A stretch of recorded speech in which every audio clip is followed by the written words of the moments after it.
Something has changed within me. Something is not the same. I've just pulled an eyebrow hair out of my eyebrow that was literally the length of the hair on my fucking head. I'm done with playing by the rules of someone else's game. I think I'm gonna do a pink eye today, you know. Nobody in all of us, no wizard that there is or was, is ever gonna bring. You ready for my big note? Oh, dogs are barking in the street now. Well, hello everybody, it is me, Adele Dazeem. I was gluing my eyebrows down earlier and there were an eyebrow hair that was like up here and I was like, oh, surely that's come out, so I'll just like try and pick it out. And then I went to pick it out and it was still attached. The eyebrow hair were about that long. I'm quite ashamed actually, absolutely disgusted in myself. I just thought I'd let you know. I've lost some weight this week, lost 3 pounds, so I'm quite happy with my little self. Still got a fucking crippling heartburn. The song today was quite fitting because we are doing the second part of my Tales of Dance School. The first one I went over kind of when I was in Scotland at the Scottish School of Contemporary Dance, and on this one I'm going to go over my time at Musical Theatre College in Leeds. I'm once again sat here at my ironing board, but I think like this angle's a bit better. I'm like looking straight out onto the street though, so if anybody walks past, I mean I don't think they could look up at me, but they might be able to. So they will see me looking like a little thumb at some point. But first of all, I'm going to kind of get out of the way like the honourable mentions of like some of my teachers. The ones that I had a problem with, I'm not gonna like call them by name, but like I did have some really good teachers. The ballet staff were all really lovely. So I had a teacher called Miss Natalie who was like just an angel, loved her. She was fucking wild as well, like she was just so, I don't know, like I just thought she was real cool. And then we also had a teacher called Miss Clark who was really lovely. She was like, I don't know how old she was to be fair, but she was like a very prim and proper lady. She had like a little curled under bob sort of thing, and she always wore a polo shirt and like, you know, like if you dance, you've probably seen like dance teachers wear these, but like ballet shoes that had like a little tiny heel on. I loved her. But we also had a ballet teacher called Simon who, like, to be honest, like he was a bit of a hard ass. But I think like he was genuinely trying to get the best out of you, and he wasn't ever, like he wasn't expecting us to be like fucking Darcy Bustled, you know what I mean? He just kind of, he was trying to push us. I also had a really nice jazz teacher called Kirsty. She kind of taught us like jazz and musical theatre. I was a big fan of hers. I don't know if like maybe I was just a fan of hers because she seemed to like me. But yeah, she was quite funny. She was quite like, she had like some good comical moments actually. Although actually I don't know if they were really comical to other people or just comical like from the outside looking in. All the acting staff were really lovely as well. We did actually have a guy come in like right at the end of my time at the college called Ian, and he was like really lovely. So basically like all the way through my college I had like issues with my teachers, basically like thinking that I was too big to work, and like that was a really big issue, and like it had like some effect on me like going forward as well in my life, which isn't great really. So Ian was, he'd like worked at other colleges and like, you know, kind of, not to say better colleges, but better colleges, and like, you know, just places where kind of like they have a lot of alumni that do go on to be in like West End shows and stuff. He kind of made me realise that like in order to work in theatre, you don't have to be like a tiny little individual. Like you can be really successful and also be like a plus size person, and that was really nice because that was kind of like the first, I mean all the way through my college experience I was like, you know, I should be able to do okay still despite my size, because like it's wrong if people can't progress because of size. But still all the way through college I was told like you need to lose weight in order to be successful basically. But like when he came, it was like a breath of fresh air. He really believed in me, and like he gave me like a decent role in our third year musical. He actually gave me the lead role in the third year musical, which was like an absolute delight. It gave me the confidence to sort of really like feel myself and like be more happy in my body and like where I was with my progress and stuff. I think all of the commercial dance staff were quite nice, really, I found. Again, like this is just my own personal experience. So we had a lady called Kelly, and she was like kind of commercial, like hip hop, but she also taught a lot of technique as well, because she was like the most ridiculously flexible individual that I think I've probably ever known, really. She just had like these legs that could do like mental stuff that sort of defied the laws of gravity, really. Oh, Defying Gravity, like the song that we opened with. Again, like I wasn't very good at her subject, so like I wasn't a very good street dancer. I've never really been a very like good like hip hop street dancer, but she was always super nice to me. I'm about to do a burp. I also had a teacher called Stuart, who was like the commercial teacher. He was like the main commercial teacher at the college. And everybody like fucking lost their mind like when he came in, because he was only in for half of the week. You know, like everybody really wanted to sort of impress him. He danced for like Steps and Danny Minogue, I think for Kylie Minogue as well. He'd done like a lot of things. And he is like super talented. In the first like year that I had him, I was convinced that he hated me. Like again, I just wasn't very good at his subject. And in my head I was like, well, he doesn't like me because I can't do like what he's asking me to do. But then in the end, like I felt like we had a good connection, really, and like he was very sort of supportive of me. Again, like with the dance teachers, so there was still the issue of like the weight and stuff for them, but I think like, I don't know, so I would really sincerely hope that these days, like with dance, it's different and you know, like it's more inclusive and things.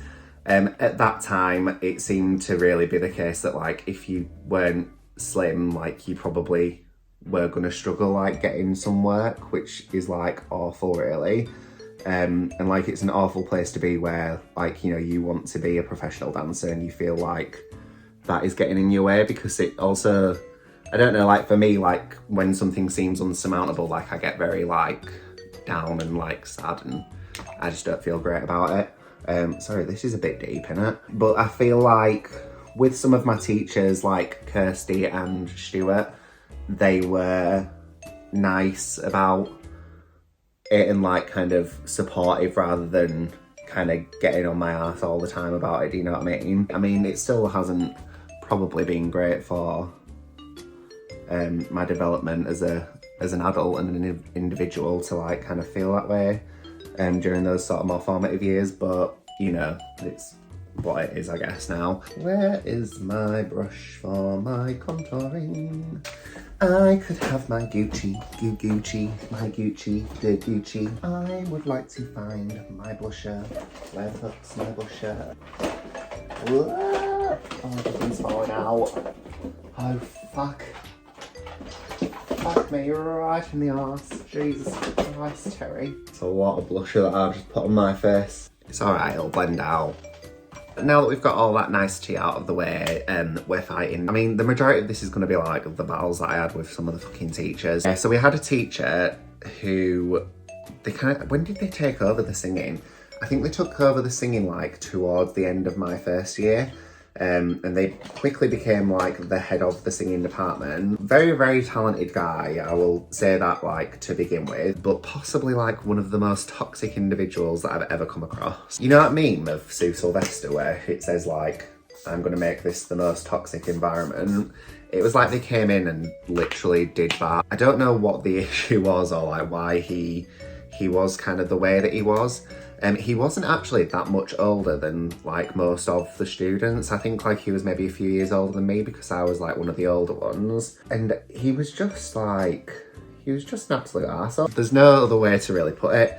And the thing is as well, like I feel like people were so eager to sort of please him that they just let it slide. Like nobody really kind of said anything. I mean, I also didn't say anything because like I too was too scared, like, but I don't know, just his behaviour was like so questionable. Everybody who I know who has been to like a musical theatre or like a dance college has said to me that when it came time for them to like get up in front of the class and sing like their repertoire to like get some sort of feedback on it and stuff. Like everybody was like fighting to get up because they all wanted the time. At my college, like as soon as that man said to us, would you like, right, who's gonna get up and sing a song for us then? It was always the same 3 people who were like really, really good and like didn't require much notes. So, you know, like their confidence couldn't really be knocked. And the rest of us were just like, so I remember the piano used to be like here, where he'd like sit and play. And we'd all like be up against the mirror and he would say like, all right, who wants to come up next? And literally every single one of us would just be like, just in the hope that he didn't see us. He just struck fear into all of our hearts. And like, I don't know, like maybe that was his sort of, like how he was taught and stuff. Because I will say as well, like having been taught in like such a toxic way, when I first started teaching, I thought that was the way to teach people. But then like, luckily I kind of like realised that it wasn't right. Yeah, he was like really quite a character. I remember once we were all like, we're in the main hall of the school, like ready to go through like a warm-up because it was our summer show. And I think it was just the warm-up. And he like stopped the warm-up in the middle of it and he was like, right guys, is it you? Or is it me? Because I'm starting to feel like it's me. And we were all like, what the fuck's going on? And then he was like, no, it's you. Why are you all so shit? Literally all of us were like, we're just like sat here trying to do our Lars, like, just let us live. Yeah, I don't really know. He could really just flip on like at the drop of a hat and it really made it very, very difficult. These eyebrows are a bit fucking wild. Like I said, like everybody was so eager to please at the college. Like people really did let it slide. And I'm sure like even now, I don't know, like some sort of like weird professional thing would like come out in some people and they'd be like, oh no, like, I don't know who you're talking about. And it's like, you know exactly who I'm talking about because the fucking tension was palpable in the room. I really hope that like his style has changed now and hopefully he's a bit nicer. It's such a shame really because like when you're paying as well to be taught, you should really kind of feel galvanised to be taught, I guess, and like to get the most out of your experience, and none of us really felt like that. So when I went to musical theatre college at ours, we had a singing teacher and we also had an acting through song teacher. The acting through song teacher that we had there was just, it was like, it was her sole purpose in life to make the students cry. And it felt very much like if you were not upset by the end of that lesson, like she had not done her job. Everybody didn't want to do it once again. It was very similar to like the actual singing lessons that we had. And it just made the whole like experience very, very difficult really. Like nobody wanted to go to the lessons. Everybody was terrified. She also once said to me as well, like in a lesson, she was like, what would you do if you went and auditioned for We Will Rock You? Yeah, I don't know if you've seen We Will Rock You, but like right at the start of the show, all of the dancers are in a various state of undress basically. So like people have like little belly tops on, people have like no top on, they have little shorts on and stuff. She was like, what would you do if you went to an audition for We Will Rock You and they told you to take your top off? And I was just like, well, I wouldn't take it off. And she was like, well, then you wouldn't get the job, would you? And I was like, well, no, I wouldn't, but I'm not going to do something that I find uncomfortable, that I don't want to do, that doesn't sit right with me, just to get a job. If I went into the job and I already had the job, and they said to me, right, you need to like wear this costume and it involves you not wearing like a top or whatever, then I'd do it. But why would I put myself forward for something that I know is going to make me uncomfortable in the first place? I think she'd taught at the Brit School before. So she was very well connected, and I'm sure she probably still is, to be fair, because she's that sort of fucking dickhead. And she used to just sort of like, you know, name drop all the time. And it was very like, I don't care who you have worked with, like you're an arsehole and I don't really have any respect for you. And like I'd say that to her now as an adult because like now I'm an adult, you know what I mean? But at the time I was like, everybody was so scared of her that we were all just like, okay.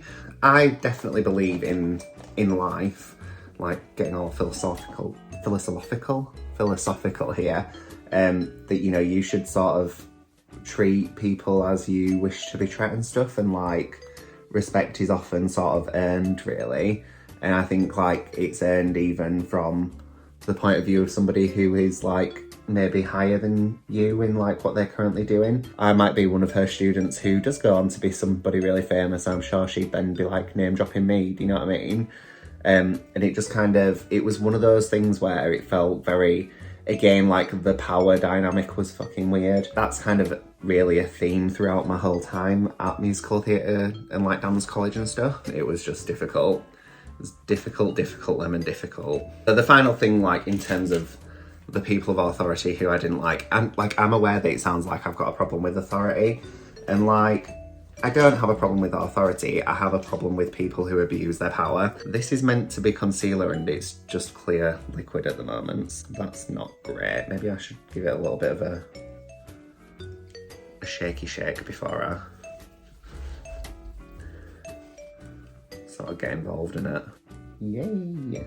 The final person who was sort of like the person of sort of power at the college that I had an issue with was the head teacher of the college. So I'd love to like now go into that same situation as an adult and like with the sort of knowledge that I now have, and to be able to kind of stick up for myself in the way that I know that I now can. So this is where like the main issue was with like my body dysmorphia and things was from the headmistress of the college. So she would shame me in front of the full college about my weight and stuff. So she had a word with me once and told me that I needed to wear like, you know, like the tummy control pants, like Spanx sort of thing. She told me that I had to wear those for the summer show because she said that I was like too big and like that wasn't good enough. So she made me wear those, or like she wanted me to wear them. And in the middle of a rehearsal, like after, like when we were doing the notes, she said to me in front of everybody like, "Oh, Jordan, are you wearing your pants? Like, are you wearing your tummy tucking in pants?" And I was like, in front of the whole college, like, come the fuck on, what is wrong with you? Again, I was like too scared because I thought that it would actually like mean something if I like had words with her about it, but it doesn't. Like, she's nobody really in terms of like the musical theatre world. Like, some of the teachers are somebody, but to be fair, the ones that actually were somebody were not the ones that I ever had a problem with, because I think they actually knew how to like be respectful of other individuals and that's how they'd managed to work. But she were a dickhead. This is another weird thing as well actually that like is sort of quite alarming really in hindsight. The college had like CCTV cameras in every room, and she would like call down. So she'd like be looking on her screens in her office to see what people were up to. And if like, you know, you had like a free period, like God forbid, because as well, like the timetable when you're at these colleges is so ridiculously like jam-packed. Like I don't know how we all did it really. But yeah, she'd ring down and she'd be like, "Oh, get into the gym. Like, you're too fat, why aren't you in the gym?" Yeah, she once came like strutting into the canteen area and she like threw somebody's Lucozade away that they were drinking because she said that it did something funny to their blood sugar and like obviously that would then make you put on weight. She was just overall, again, a very toxic individual who I guess hires toxic individuals as well to come and work for her. And there were times where I really thought, oh, like I can get past it and respect this individual because, you know, they know what they're talking about. But in hindsight, I don't really think that they did. I think that like some of the staff knew what they were talking about, but I don't think that that individual really did kind of have any sort of grasp on the real world and kind of what it is to be out there and working, because if she did, then she would be respectful to other people. So it sounds like I had a really bad time. I did actually have some quite fun times, and I'm gonna go into them now for you. Don't really know how I used to do it because I am now like an elderly woman, but when I was at college, I used to work all through the weekend and then like all through the weekdays I'd be at college. But I'd still manage to go out, you know what I mean? Like, 'cause you've got to go out and have a little party, haven't you, every now and then? So yeah, I'd like go out on the town with people from college. I mean, to be fair, in the second one, because like it was so intense for me, I didn't necessarily do it as much as I did when I was in Scotland. But I do remember very, very vividly, and this is an awful story, and I'm very, very sorry to the person that this happened to, really. So I don't know what I was thinking. I decided So we were going on a night out and I was like, right, I'm going to get some bottles of wine in, which is always a bad thing for me to do because I will be sick if ever I drink wine. 3 for the price of 2. Get my name down, I'm having that. I did not know what day of the week it was by the time that we actually headed out to town. So we went to town and I think it was for my friend's birthday or something. And my other friend at the time, she was a very, very small individual, but she could really fucking put away the booze, it turns out. And she was like, oh, let's get some shots. So we stood at the bar at Rev's and we got these shots in. And in my little head, I was like, oh, it's all right. It'll be, you know, what's it called? That really sweet shot. It'll be like a sours or something, you know. It won't be all too fucking mental. No, she bought us 7 shots each of vodka. And I think I had about like 4 of the shots. And I was quite happy, you know, just having them. And then all of a sudden this wave of nausea flew over me. And I was sick because the bar in Rev's is like literally straight onto the dance floor. And I was sick on the dance floor and down somebody's nice pristine white shirt that they'd obviously like ironed all nice to go out in. And I ruined their night, and I'm very, very sorry to this man. And rather than, you know, saying anything or apologising, I mean, to be fair, he might have knocked me out if I'd have actually stuck around. I just sprinted out, and I think I sprinted out, and as I was sprinting, I remember in my head just going like, you know, like a little child. I only knew that I was in danger at that stage. Oh, I remember this other time as well. So we were like, I think it was in our first summer show, so like when I was in first year. So the musical theatre teacher said to the ballet teacher, she was like, right, can you do some makeup with the guys and like, you know, teach them how to sort of put on their makeup on stage?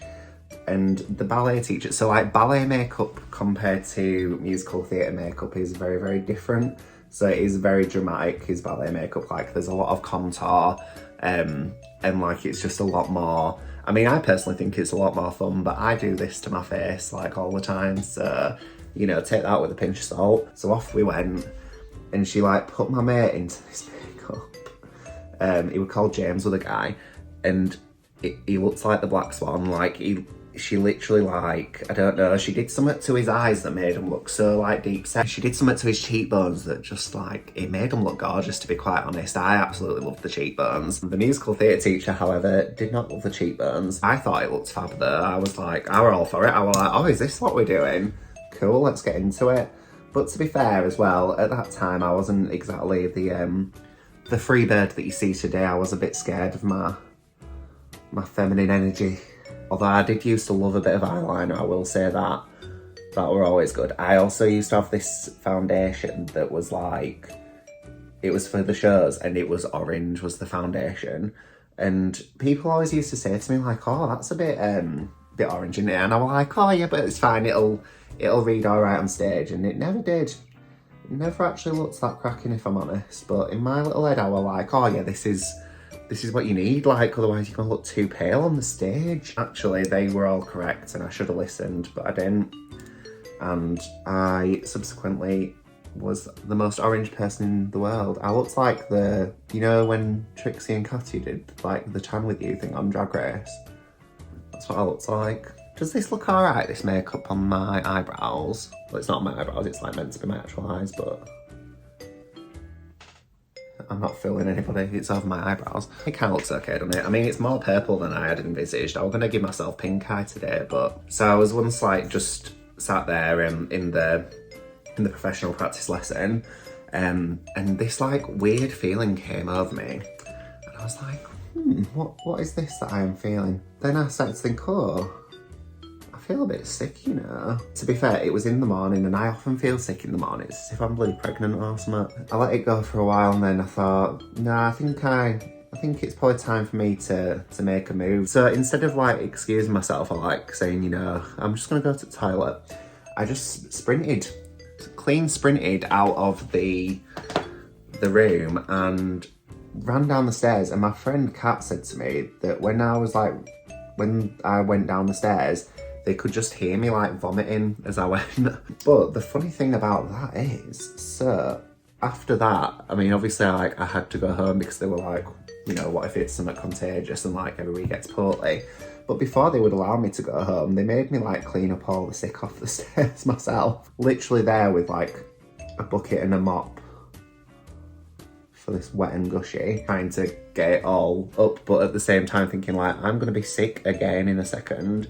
My mate Kat, like, we're still friends to this day, and she always like says over it, you know, because she were like, you know, you went out the room and then we just heard this like as you know, projectile vomited downstairs. Always a very classy bird. So one really good thing that came out of going to this musical theatre college, I say like one really good thing, it was really good for me to go there because I do think like without that training, I probably wouldn't have been able to like go on to work on the ships and stuff like I did.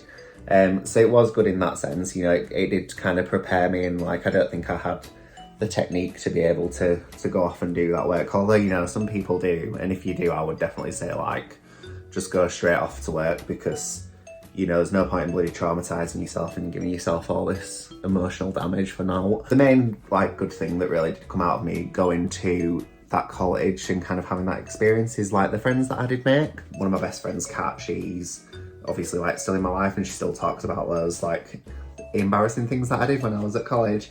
But yeah, she was like always really, I don't know, when we were actually at college, I can't think that we were super close. Not like as in we weren't friends, but we weren't like as close as we are now sort of thing.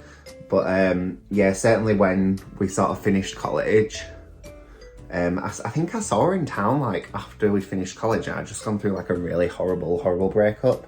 And I kind of saw her, and you know, like, I don't know, I think it was like a bit of serendipity. Like we were meant to meet each other again at that time. We were just like, oh yeah, we'll go for a coffee at some point. And then I actually like followed up on it, which is unusual for me because I'm real bad at making plans. Like we've just been best mates ever since, really. But I do think like that was always kind of on the cards and in the stars. So in my audition, the two songs that they gave us, so one was The Circle of Life and one was Close Every Door to Me. So both of those are for tenor voices. Yeah, I am not a tenor, that's for sure. My register is like a bit deeper than that. It's kind of like a higher soprano. Not a higher soprano, oh my god, imagine. I'd love it if I were a soprano. I'd be like Ariana Grande all the time, every day of my life. No, my voice is like on a higher baritone. Yeah, so like neither of those songs were really appropriate for my register, so I was struggling through the audition, and then the teacher was just like, you know, have you got anything else that you could sing? Because none of this is fucking working. I was like, oh no, I don't know what I'm gonna sing. And then they were like, what have you just recently listened to in the car? This was when like Born This Way was first coming out. And I was like, well, I've just listened to Born This Way by Lady Gaga. And they're like, oh, well, give us a rendition of that then. And I was like, don't mind if I fucking do. And needless to say, I brought down the house. But yeah, so my friend Kat, she was like in the foundation. So she did like a year before I arrived. And she like was helping out at the audition, and she said that she was sat at the bottom of the stairs and she heard me singing that, and she was like, I'm gonna be friends with this guy. And sure enough, here we are. She can't get rid of me, no matter how hard she tries. I'm not particularly happy about this bit of glue that's just chilling now on my eye. Shall I try and get it off with something? Oh yes, that sorted it right out. Yeah, I also met my friend Rachel. So when we were at college, me and Rachel weren't like really, not like as in we didn't like each other, but we weren't really like matey. I don't really know why that was, because she's actually like very funny and like very down to earth. And like I'm very glad that, so basically her and Kat were more friends after college, and like we kind of got to know each other more afterwards through Kat, and now we're also very good friends.